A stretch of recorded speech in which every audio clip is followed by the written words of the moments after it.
গরিব গৃহশিক্ষিকা যখন তার প্রাপ্য মাইনে পায় না।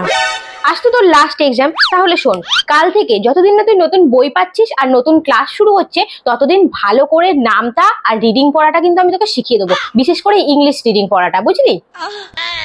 বলছি শোনো না তিয়াশা, আমরা না পরের মাসের 10 তারিখে ওই বুলবুলির মামার বাড়ি ঘুরতে যাচ্ছি।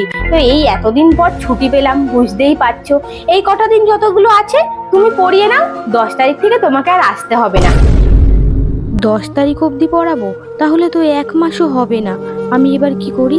এই কটা দিন পড়িয়ে আমি তো পুরো মাইনেও পাবো না, আমাকে যে ঘর ভাড়া দিতে হবে। হে ভগবান, এই শিক্ষিকা জীবনে এটাই কি আমার প্রাপ্য? আর হ্যাঁ বলছি শোনো, এই কটা দিন পড়িয়ে তোমার যা হচ্ছে আমি সবকিছু হিসাবপত্র করে তোমাকে দিয়ে দেবো, ঠিক আছে? আচ্ছা আচ্ছা ঠিক আছে। বলছি তোমরা যেদিনকা ঘুরে আসবে সেদিনকা আমাকে ফোন করে দিও, আমি সেদিন থেকে পড়াতে চলে আসবো।